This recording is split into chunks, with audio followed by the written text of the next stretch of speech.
is Nick. It's nice to meet y'all. For any parent, there is no fear worse than your child disappearing. See, ain't I beautiful? You have beautiful blonde hair. Kind of look like a little pixie. In June 1994, 13-year-old Nicholas Barclay played a game of basketball with his friends in San Antonio, Texas. After the game, Nicholas began walking home, but he never made it home. 3 years later, in 1997, a different and older Nicholas was flown back from Spain after allegedly being rescued from a kidnapping ring. But things were never as they seemed. What really happened to Nicholas, and how did he end up in Spain? Welcome back to M7 Crime Storytime, where we cover solved, unsolved, and twisted cases from around the world. Today, we're looking at the twisted case of Nicholas Barclay. Now, without any further ado, let's dive into the case. Today's story takes us to 1994 San Antonio. It's a city in Bexar County, Texas, USA. With 1.4 million residents in 2020, San Antonio is America's biggest Hispanic majority city. Despite its size, San Antonio has a comparatively lower homicide rate, with 11.15 homicides per 100,000 residents in 2020, down from 18.3 the previous year, and significantly lower than its peak of 22 in 1993. That same year, the city earned the label Drive-By City due to over 1,200 drive-by shootings recorded by the San Antonio Police Department, fueled by gang violence. In 1993, San Antonio witnessed 230 homicides, its highest since 1991. Despite this, San Antonio is relatively safe, and residents are generally welcoming, as most crimes involve gang members or are domestic. This is the city where Nicholas Barclay lived with his family.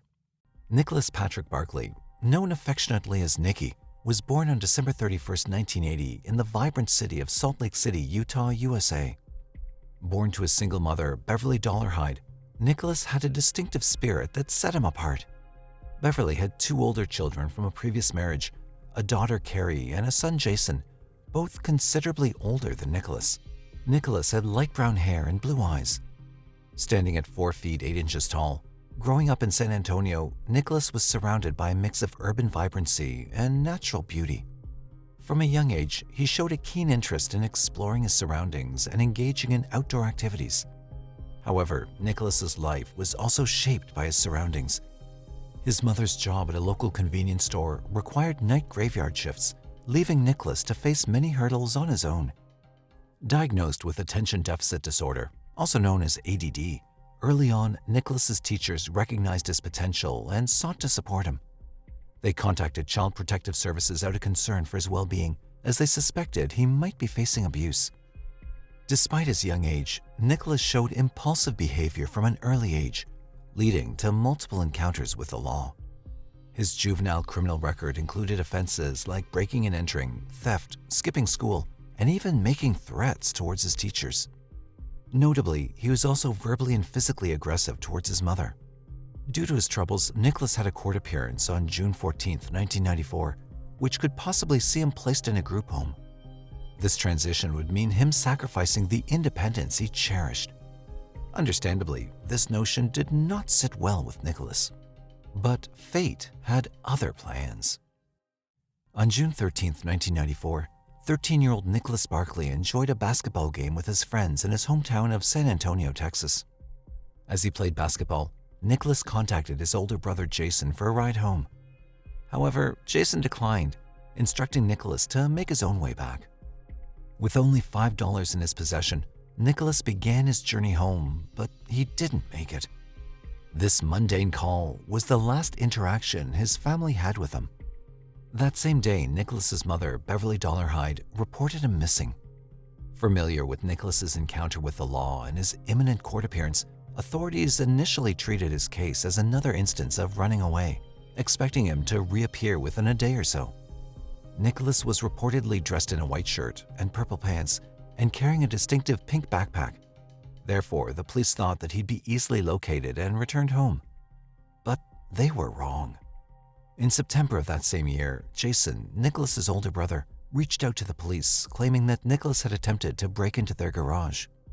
Despite Jason's report, when the police arrived, there was no evidence of attempted burglary, nor any trace of Nicholas.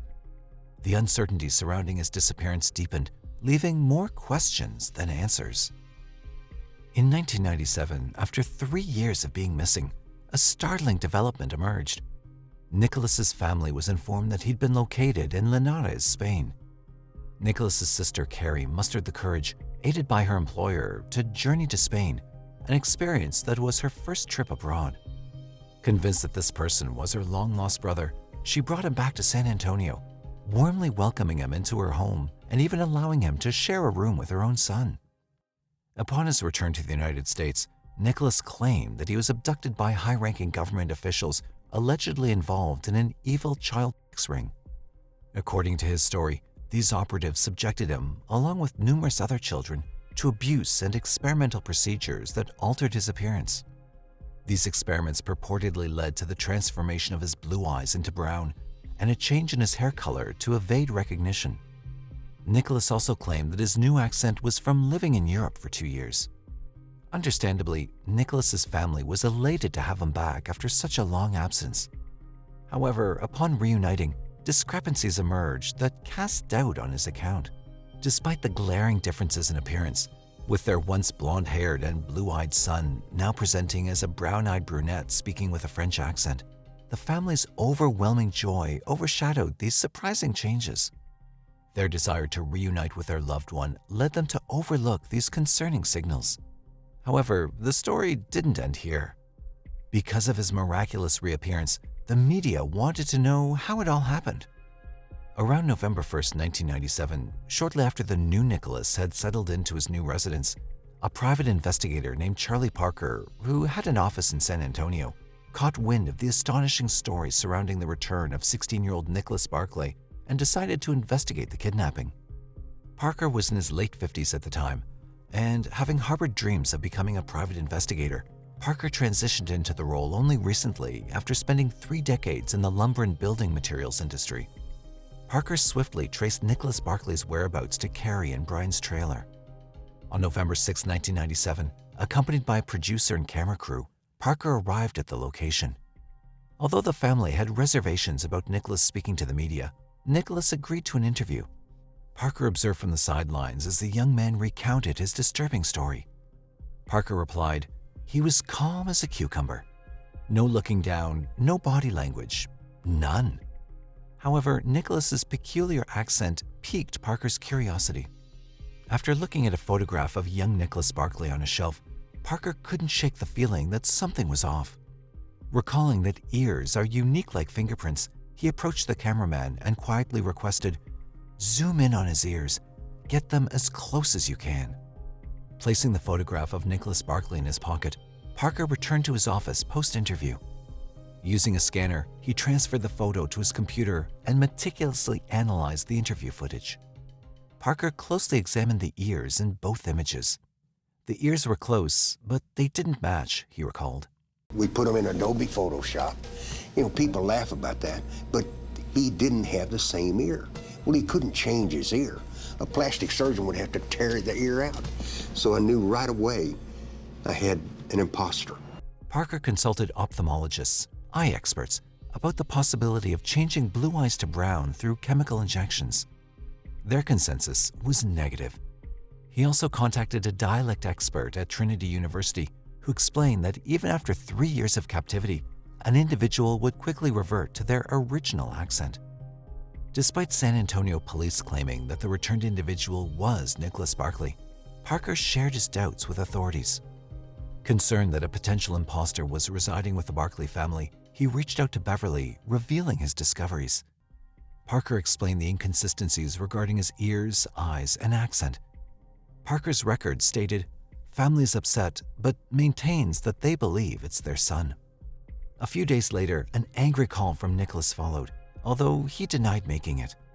Parker recorded in his files that Nicholas challenged, "Who do you think you are?" When Parker expressed his disbelief in Nicholas's identity, Nicholas retorted, "Immigration thinks it's me. The family thinks it's me." Parker pondered whether to let the matter go. After all, he'd already alerted authorities and wasn't obligated to investigate further.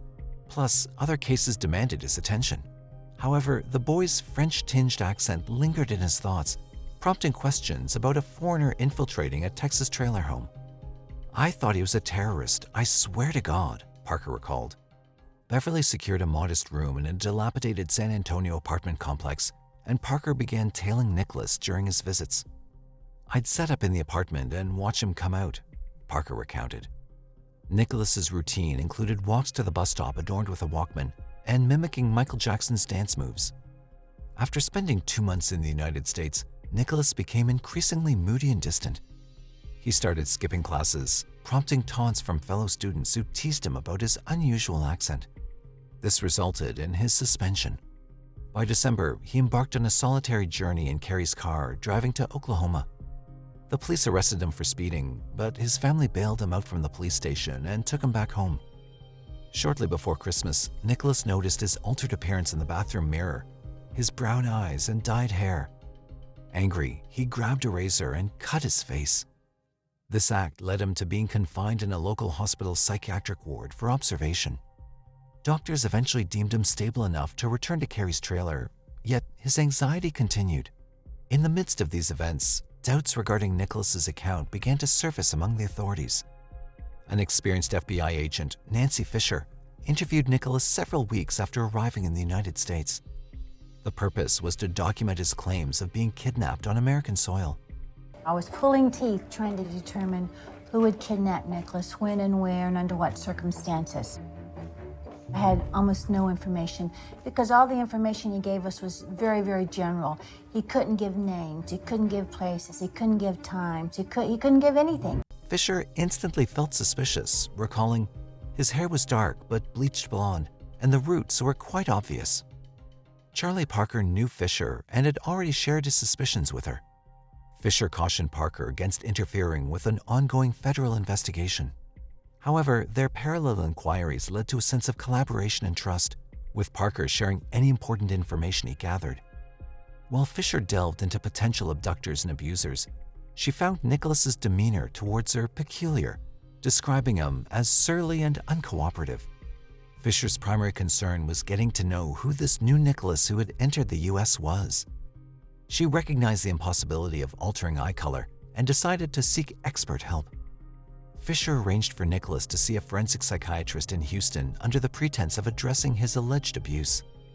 The psychiatrist, based on Nicholas's syntax and grammar, concluded that he couldn't be American and was more likely French or Spanish. Fisher shared these findings with Beverly and Carrie, but they remained resolute in their belief that he was Nicholas. Suspecting Nicholas might be a spy, Fisher reached out to the Central Intelligence Agency, CIA, voicing her concerns and seeking assistance in identifying him. However, she recalls the CIA's response, stating, "I was told by a CIA agent that until you can prove he's European, we can't help you." Fisher attempted to convince Beverly and Nicholas to provide blood samples for a DNA test. Both adamantly refused. Beverly, in particular, was vehement in her resistance, declaring, "How dare you say he's not my son?" Mrs. Dollarhide said, "This is my son. I don't have to provide blood samples for you for DNA." And she lay down on the floor, literally lay down on the floor, and said, "No, and you can't pick me up and you can't make me." By February 1998, 4 months into Nicholas's presence in the U.S., Fisher obtained warrants to compel their cooperation. She recollects Beverly lying on the floor, refusing to comply. Despite the resistance, Fisher managed to obtain their blood samples. She also acquired Nicholas's fingerprints, forwarding them to the State Department for a potential match with Interpol records. Meanwhile, concerned about Nicholas's self-destructive tendencies and instability, Carrie decided she could no longer host him, leading him to move in with Beverly in her apartment. During this time, Nicholas began to reevaluate his interactions with his family. On March 5, 1998, as authorities drew closer to arresting Nicholas, Beverly made an important call to Parker, claiming that her son Nicholas was an imposter. Acting on this information, Parker met Nicholas at a diner the following morning, hoping to establish a relaxed atmosphere. They ordered hotcakes, and after nearly 5 months of his return, Nicholas Barclay was tired. Parker recounted how he informed Nicholas that he'd upset his mother, to which Nicholas unexpectedly blurted out, "She's not my mother, and you know it." Parker pressed further, asking, "Are you going to tell me who you are?" Nicholas's response was candid. "I'm Frederick Bourdin, and I'm wanted by Interpol." My heart was beating fast, just like it is now thinking about it. And I said, "Who are you?" He said, "I'm Frederick Bourdin, and I'm wanted by Interpol." Parker excused himself to the restroom and promptly contacted Nancy Fisher with the revelation. Fisher, who just received the same information from Interpol, urged Parker to stall Bourdin, who'd been masquerading as Nicholas for almost 5 months while they worked on obtaining a warrant. Returning to the table, Parker sustained the conversation with Bourdin. As Bourdin recounted tales of his nomadic European life, Parker wrestled with some guilt for his role in exposing him. After about an hour, Parker drove Bourdin back to Beverly's apartment. Parker left, but Fisher and law enforcement were already en route to apprehend Bourdin. He surrendered without resistance. "I knew I was Frederick Bourdin again," he admitted. Beverly's reaction was less composed. Upon seeing Fisher, she exclaimed in frustration, "What took you so long?" Settle in tonight, because we are about to share with you a story so bizarre it's hard to believe it's true. This is the tale of a master imposter who managed to lie his way into the United States and prey upon the most vulnerable of people. Frédéric Pierre Bourdin was born on June 13, 1974, in Nanterre, France. Bourdin's early life was marked by unique circumstances. Raised by his grandparents in Nantes, he ventured on a journey of independence, eventually finding his way to Paris. The absence of his father, an Algerian immigrant named Cassie, according to his mother, further added to the complexity of his upbringing and personal history. In October 1997, Frédéric Bourdin found himself in a dire situation in Spain. Faced with the possibility of being exposed as an adult with a criminal record, he devised an audacious plan to evade capture, assuming the identity of a missing teenager. Bourdin believed that if he could convince the authorities and the missing boy's family that he was indeed a teenager from the United States, he might escape legal consequences. His plan involved stealing the identity of Nicholas Barclay, a missing 16-year-old from Texas. In the middle of the night, Bourdin hatched a plan. He called the National Center for Missing and Exploited Children in the U.S., using English he'd picked up during his travels, and posed as a director of the Spanish shelter where he was staying. He described a frightened child who resembled him and asked if they had anyone matching that description. Astonishingly, the center suggested the missing boy might be Nicholas Barclay, who had disappeared in 1994. This unforeseen twist led Bourdin to commit further to his deception. With a makeshift plan and an altered appearance, Bourdin called the officer in charge of Nicholas Barclay's case, claiming that the missing boy had been found. Something in my head decided I could do it, that I had to try.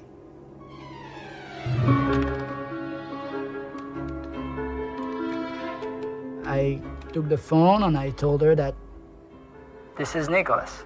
We got him, it's him. It's incredible, it's him. This marked the beginning of Bourdin's attempt to convince the authorities and the family that he was indeed Nicholas. He fabricated stories about his appearance changes, concocting a narrative of abduction and experimentation that might explain his altered eye color. Now in custody, Bourdin told another elaborate tale that was as imaginative as his Nicholas Barclay impersonation. He suggested that Beverly and Jason might have played a role in the real Nicholas's disappearance, and that they were aware of his deceit from the start. Bourdin's words were laden with irony as he acknowledged, "I'm a good imposter, but I'm not that good." Before his disappearance, the real Nicholas had been living with Beverly in a modest one-story house in San Antonio.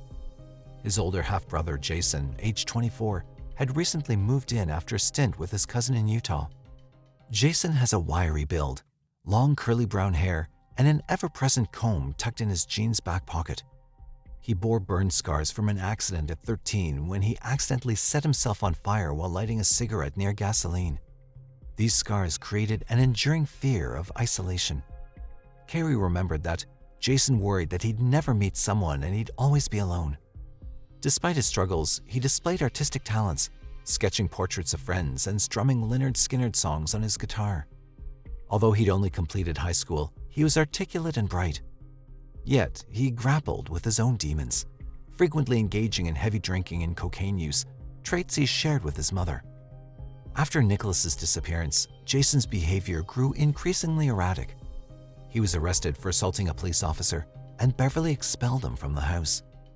According to Carrie, Nicholas's disappearance had a profound impact on Jason, leading him into a spiral of drug addiction. His family claimed that he was suffering from guilt because he didn't help Nicholas to get a ride home on the day he vanished. In late 1996, Jason decided to face his addiction and entered a rehabilitation center, ultimately succeeding in overcoming his drug dependency.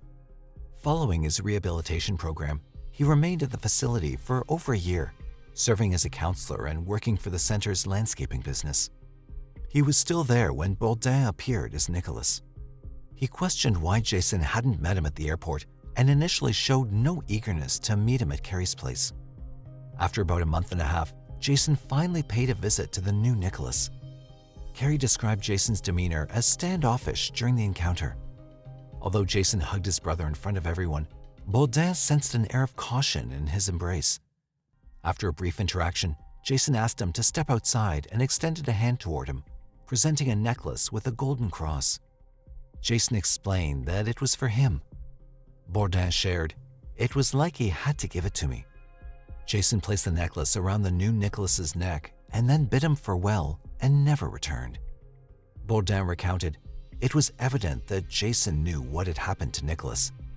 For the first time, Bourdin began to ponder who was truly deceiving whom. After Bourdin moved in with Beverly, he noticed peculiar instances, like Beverly's reserved reception at the airport and Jason's reluctance to visit him. While Carrie and Brian seemed committed to believing he was Nicholas, disregarding blatant discrepancies, Nicholas felt Beverly treated him less like a son and more like a ghost. He alleged that during one episode while staying with her, Beverly, in a drunken state, had exclaimed, "I know that God punished me by sending you to me. I don't know who the hell you are. Why the are you doing this?" Beverly couldn't recall such an incident, but remarked, "He must have got me pissed off." Eventually, Frédéric Bourdin, the Nicholas Barclay impersonator, was charged in court. In September 1998, Bourdin entered a guilty plea for passport fraud and perjury in a San Antonio federal court. He was handed a 6-year prison sentence, surpassing the recommended duration outlined in the sentencing guidelines. After his sentence, he was deported to France.